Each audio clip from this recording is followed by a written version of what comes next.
coma, near death, from a savage beating. Tied to a fence and left for dead in Wyoming this week.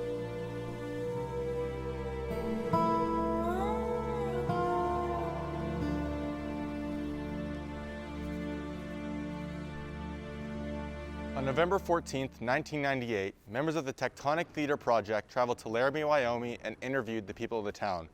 The play you're about to see is cut from those interviews. Company member Andy Paris. My first interview was with the head of the theater department at the University of Wyoming. Do you mind if I tape this? No, go ahead. I gotta say, when you first called me, I thought, why the hell are you doing this to me? You just punched me in the stomach. I thought, that's stupid, you're not doing this to me. And more importantly, my students really need to talk.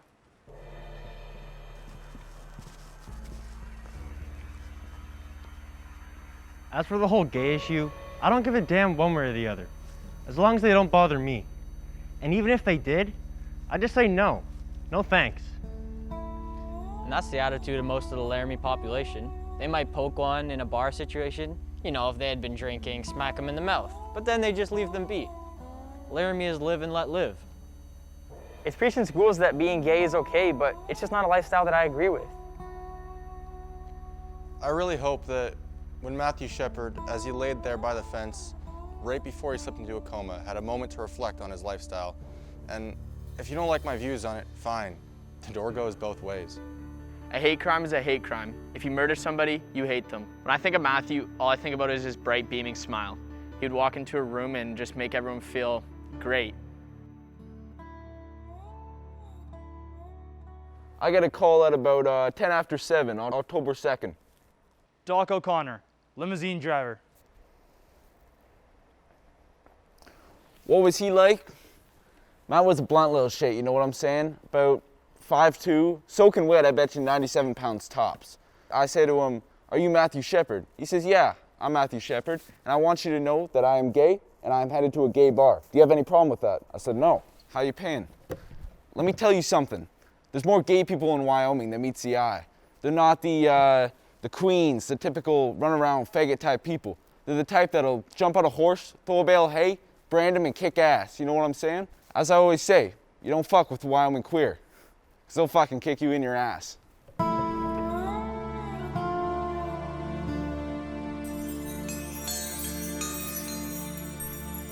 Today, I went to the Fireside Bar, which is the last place that Matthew was seen in public. So, what can I tell you about Matt? Well, manners, politeness, intelligence, just taking care of me.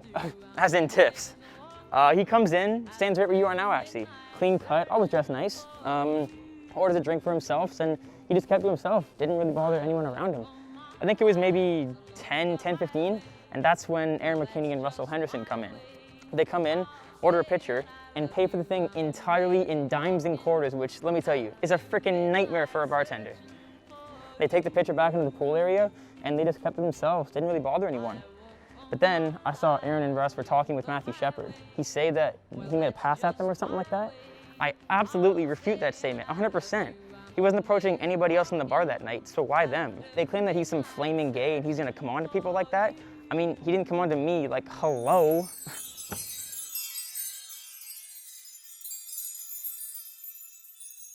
Matthew Shepard's the first gay person I've ever met.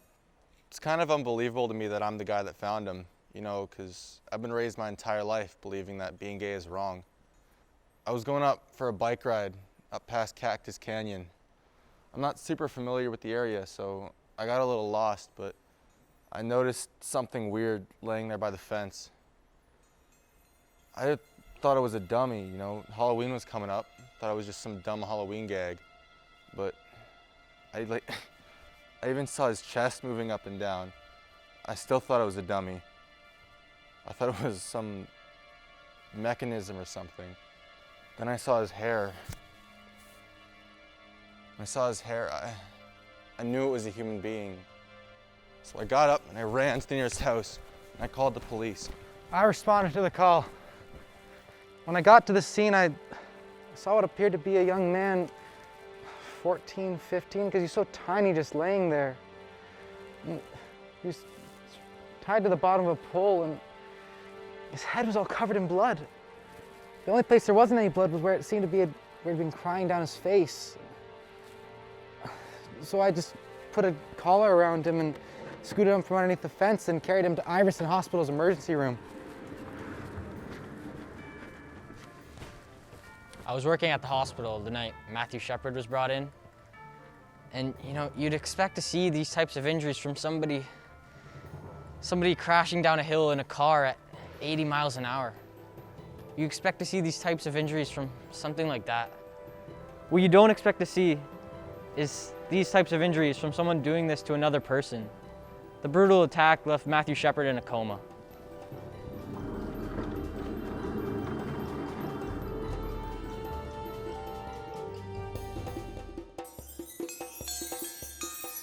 Our focus today turns to Laramie, Wyoming, where Russell Henderson and Aaron McKinney have been charged with the brutal beating of Matthew Shepard.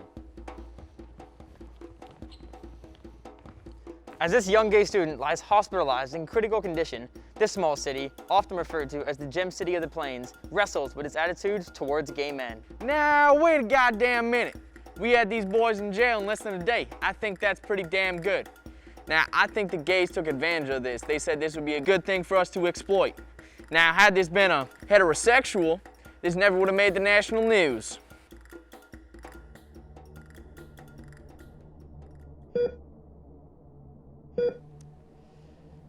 As of 9 a.m. today, Matthew Shepard remains in critical condition. His family would like to thank the American public for their kind thoughts and concerns while he's recovering.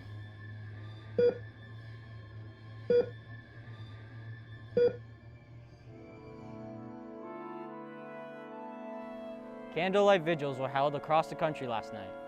Denver, Fort Collins, Detroit, Chicago, Washington, D.C., all expressing hopes for Matthew's full recovery.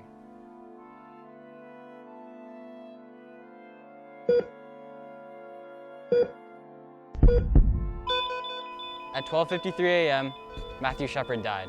His family would like to express their sincerest gratitude to the entire world for their overwhelming response to their son.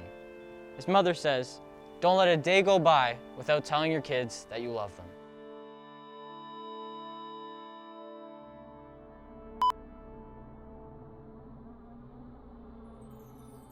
On the day of the funeral, it was raining and snowing so bad. By the time I got there were already thousands of people there, umbrellas everywhere, dressed in black. They set up 2 churches, and still, there were hundreds of people outside that couldn't even get in. It was like the worst storm ever. Trees went down and the power was out. It's almost like the forces of the universe were at work, you know?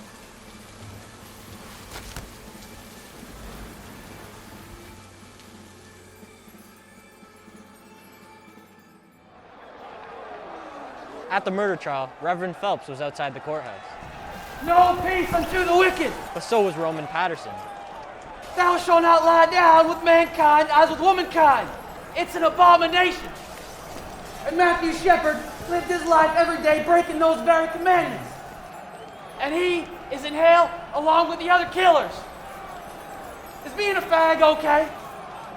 If God doesn't hate fags, why does he put them in hell? Do you want your sons and your daughters being taught by faggots in your schools? We're not going to let that happen. I decided to go toe-to-toe with this guy and show him the difference.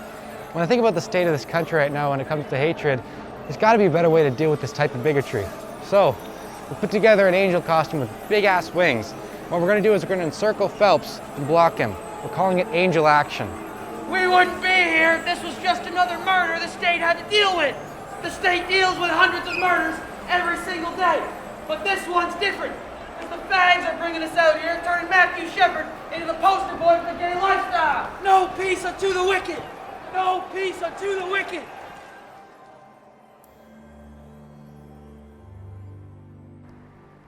Mr. and Mrs. Shepard, there isn't a moment that goes by that I don't think about what happened that night.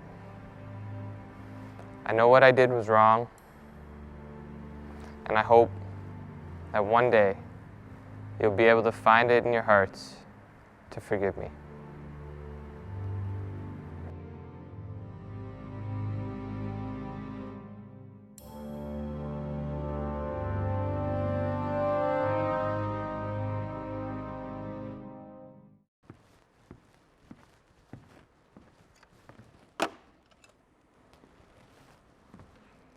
My name is Rob Debris, Sheriff of the County Police Department.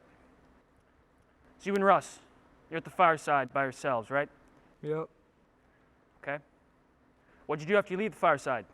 Some dude wanted to drive home. What's he look like? Like a queer. He looks like a queer. Yeah, like a fag, you know? How'd you meet him? The queer? The faggot? We were meeting at the bar and he asked us what we're doing and drinking. What'd you do after you met him? Figured, this dude's drunk. Let's drive him home. When did you and Russ talk about jacking him up? We kind of talked about it at the bar. Tell me what happened next. Drove him past Walmart. When we got there, started grabbing my leg and grabbing my genitals. I was like, look, dude, I'm not a fucking faggot! Trust me again, you're gonna get some! What was the first thing that he said or did made you want to hit him inside the truck? Touched my leg.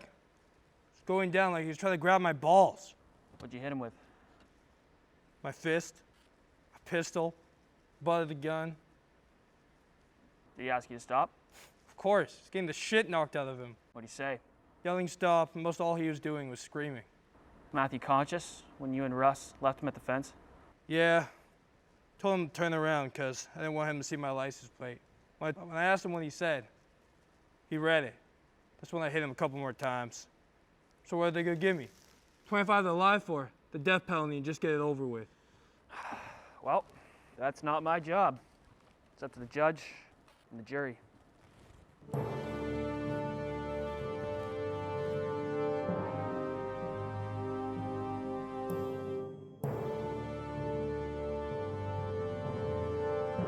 Has the jury reached a verdict? We have, Your Honor. We, the jury, unanimously find Aaron James McKinney guilty of felony murder.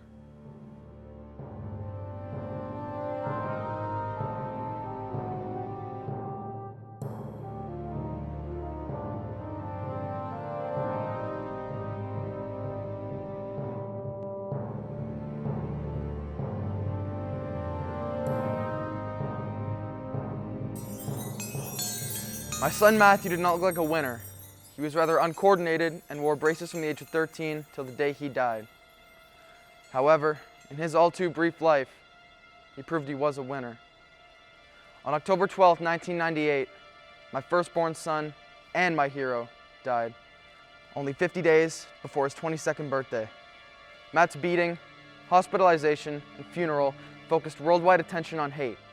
Good is coming out of evil. People have said enough is enough.